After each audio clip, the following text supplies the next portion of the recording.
What's up, everybody? Welcome back to the channel and you guys' favorite story that just refuses to go away. And no, I'm not talking about Kilmar Brago Garcia.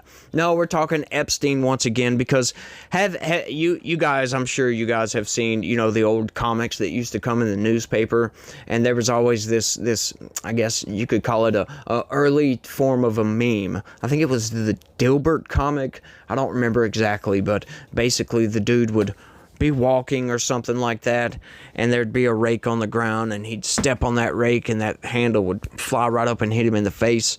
That is exactly what we have going on here, folks. Democrats, and once again, it's not just the comic of somebody walking through a yard, stepping on a rake and the handle hitting them in the face.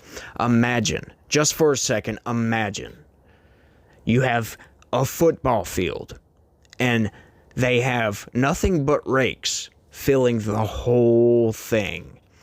When Democrats decided, we're going to blame Donald Trump, we're going to try to tie Donald Trump to Epstein and push this idea that Donald Trump was involved with Jeffrey Epstein, the disgraced financier, and his exploits. We're going to try to connect these two together.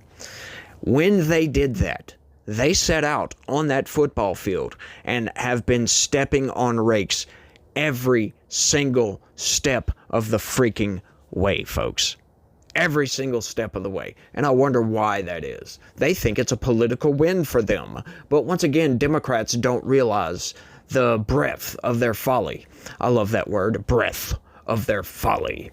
I know that's 3 words, 4 words. I can't count. Who cares? Doesn't matter. What is numbers are racist anyway, right? Math is racist, so there you go. I don't care about math. It's 5 numbers, right?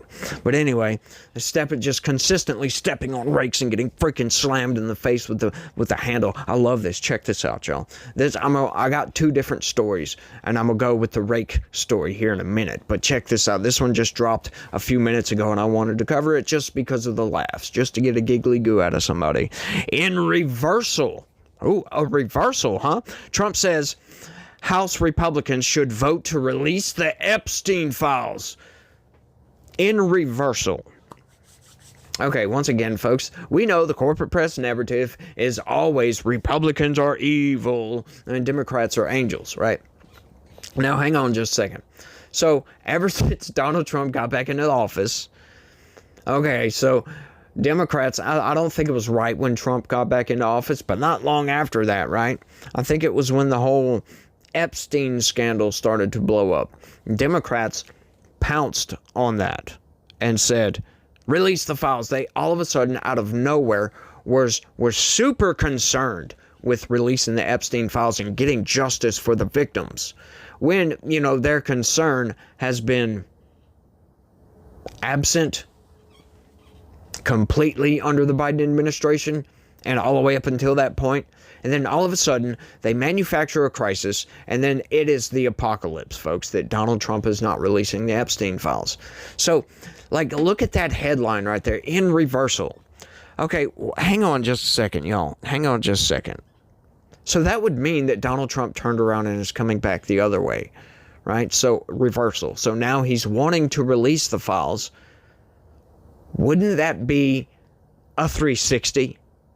Not just a reversal, that would be a double reversal, wouldn't it? Because, wait, wasn't it you guys, the Associated Press, that reported, I don't know, several months ago that Donald Trump is going to release the Epstein files?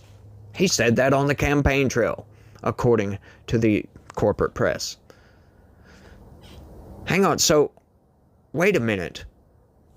Donald Trump is the reason the Epstein story is still in the limelight. But now you're telling me it's a reversal. You're saying he didn't want to release the Epstein files. When did Donald Trump say that he was never going to release the Epstein files? That's what they're insinuating here. It's twofold, as a matter of fact. Not only that Donald Trump said that he didn't want to release the Epstein files, but that he never wanted to release the Epstein files, according to that headline. This is how they manipulate everything, and I hate to get hung up on just that. We're going to go to something else. Once again, folks, Democrats are walking through a football field that is completely filled, evenly spread out, of rakes, and they're stepping on a rake head every single step of the way, and just... I imagine they're getting aggravated at this point, but let's read a little bit of this, and then we're going to get to something next. President Donald Trump said House Republicans should vote to release the files in the Jeffrey Epstein case, a startling reversal after previously fighting the proposal, as a growing number of those in his own party supported it. Now, I think he's always just been aggravated with Democrats, because Democrats are trying to, once again, connect the dots here, and the Trump dot doesn't connect to the Epstein dot, right? It's like, it's the leg bone doesn't connect to the ear bone type of thing we got going on here. You guys are manufacturing this apocalypse, once again, and then you're getting punched in the face when reality strikes. We have nothing to hide. It's time to move on from this Democrat hoax perpetrated by the radical left lunatics in order to deflect from the great success of the Republican Party. Hang on, Trump. Hang on, Trump. That's a lie right there. The Republican Party hasn't had great success. I mean, you're doing good with as far as deportations, right? That's pretty good. Border security is great. But other than that, like, what success are we talking here? I mean, you've done a couple of things, but I wouldn't call that great. Trump wrote on social media late Sunday after landing at Joint Base Andrews following a weekend in Florida. Trump's statement followed a fierce fight within the GOP over the files, including an increasingly nasty split with Georgia Rep. Marjorie Taylor Greene, who had long been one of his fiercest supporters, though she still is. As a matter of fact, see what they're trying to do? They're slathering just drama all over this damn thing, trying to make you think, oh, the GOP is in chaos. Oh, they're in civil war over this nonsense. No, that's just normal infighting, folks, because the big tent almost never agrees totally on everything. We are not like the cultists over there in the Democratic Party, right? We don't always agree on everything. A lot of people disagree on certain things. It's insane.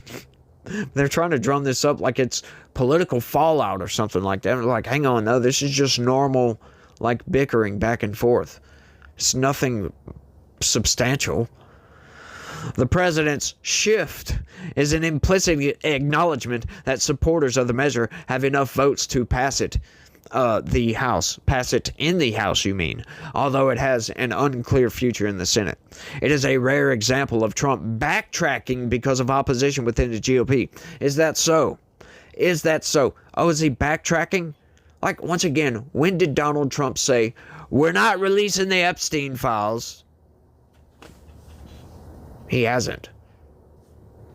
He's getting tired of Democrats yelling and screaming about it. But once again, he has petitioned the federal courts, like I've always said. He's petitioned the federal courts to release the pertinent information that they have sealed.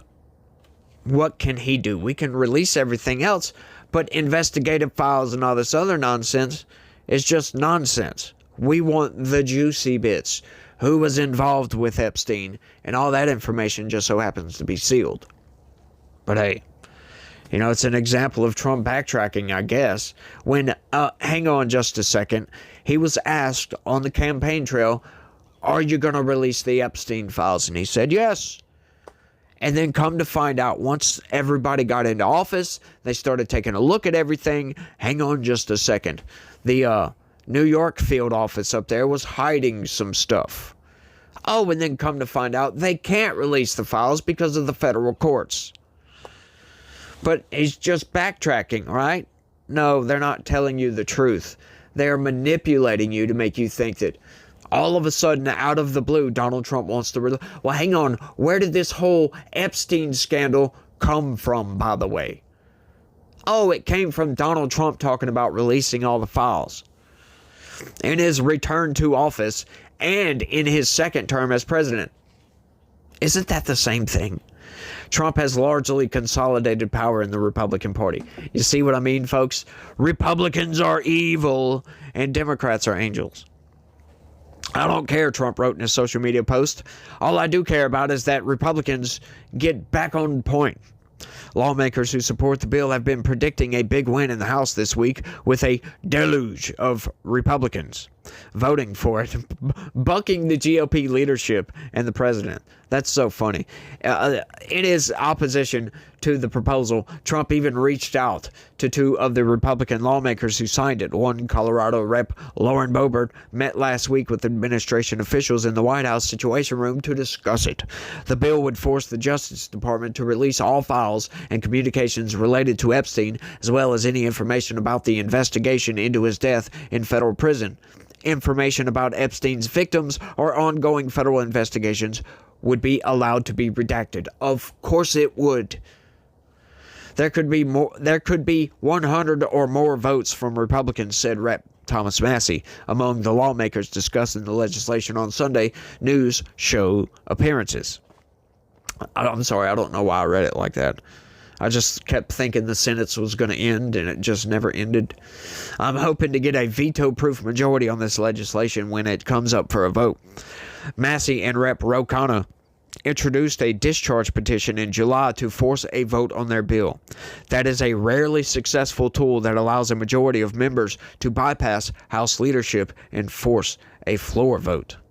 Speaker Mike Johnson had panned the discharge petition effort and sent members home early for their August recess when the GOP's legislative agenda was appended in the clamoring for an Epstein vote. Democrats also contended the seating of Rep. Adelita Gravalla, whoever that is, was stalled to delay her becoming the 218th member to sign the petition and gain the threshold needed to force a vote. She became the 218th signature moments after taking the oath of office last week. Massie said Johnson, Trump, and others who have been critical of his efforts would be taking a big loss this week. I'm not tired of winning yet, but we are winning, Massie said. Okay, so I'm tired of this. This is ridiculousness. Let's get back to I want to get to the fork, the rake stepping, if you will. Check this out right here.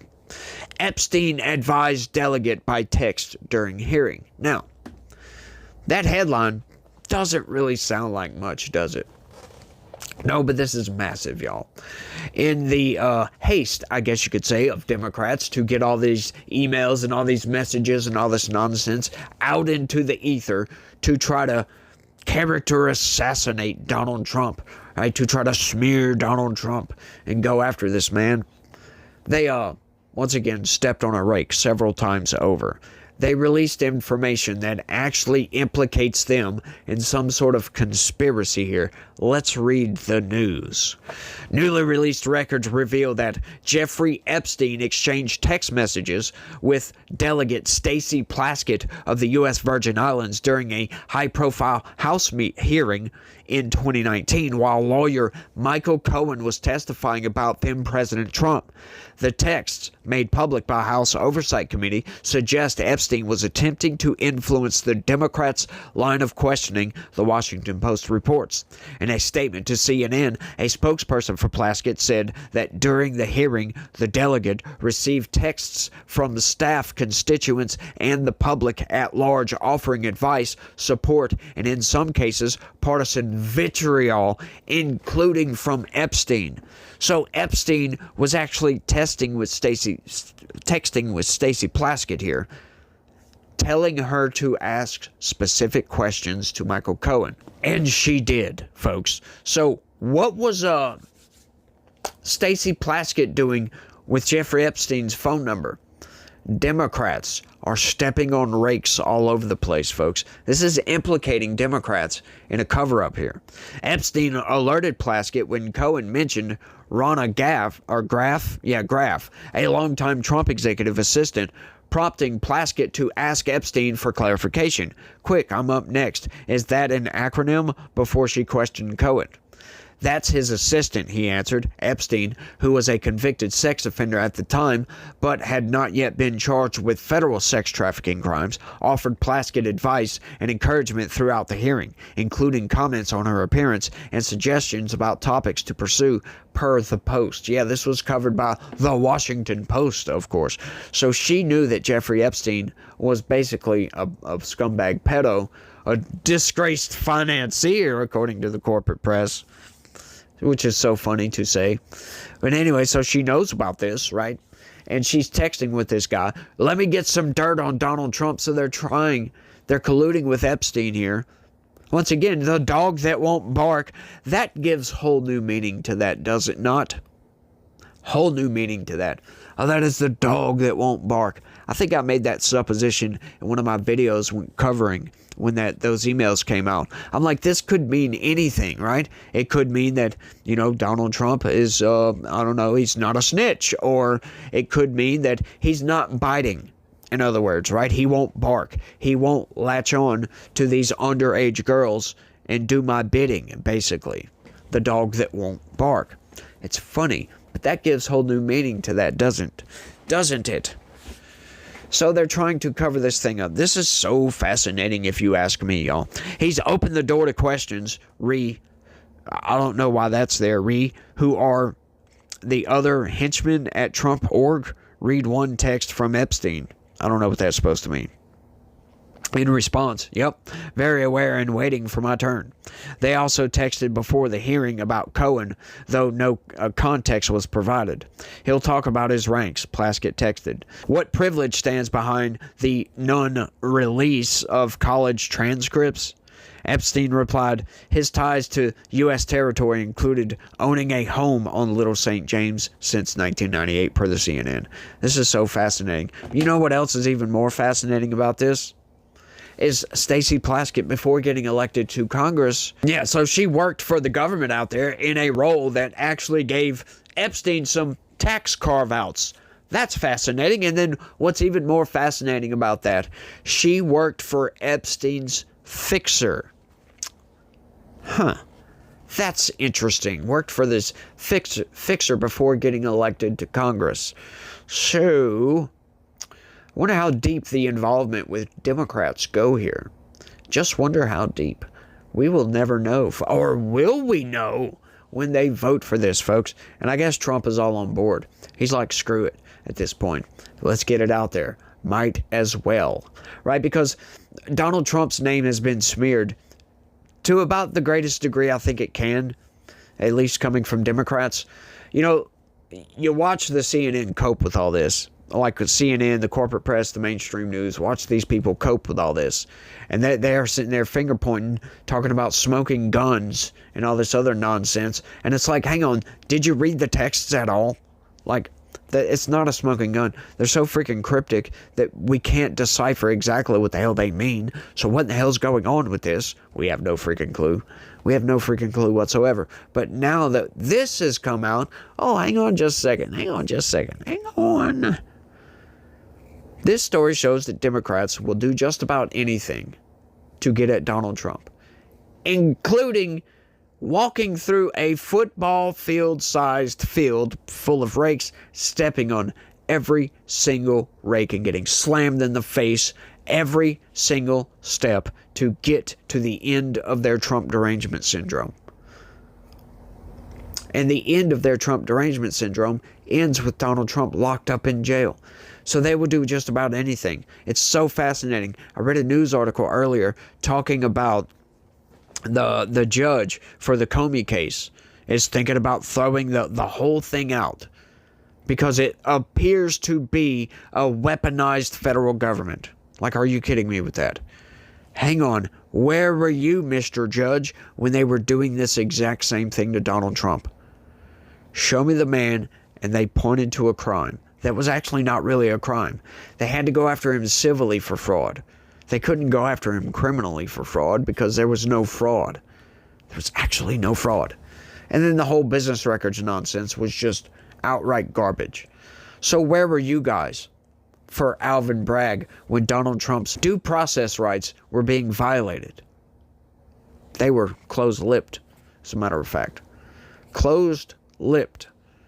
And now that they have an open and shut case against Comey lying to Congress, they're like, well, hang on, if everything, all the transcripts, all the petitions, all the paperwork and everything is not absolutely 100% perfectly correct, they're going to throw it out, folks. Talking about weaponized federal government. That's interesting. Very. But I think I've rambled on for long enough. I want you guys to let me know what y'all think about all this down in the comment section, because I find it very fascinating that Democrats can't see the forest because there's like a butt ton of trees in the way, y'all. They got all these trees and they cannot see that forest for anything. And they're willing to burn that forest to the freaking ground. Or I should say, let me back up. They're willing to burn that line of trees to the ground to get to the forest. That's what they are willing to do, folks. Burn everything down, including themselves. But y'all let me know what y'all think about all this down in the comment section. Y'all don't forget to smash that like button for me. Subscribe if you're new around here. Share this video anywhere and everywhere you can. And if you would, click that join button, sign up, and become a member. I need y'all's help, y'all. Straight up. I really do. I need y'all's help. I could do so much better, I think, in my opinion, if I could do this full time. And I need y'all's help to be able to do that, y'all. So anything helps, y'all. Anything helps. But you guys remember, though, that, Jesus died on the cross for our sins. And if you are ever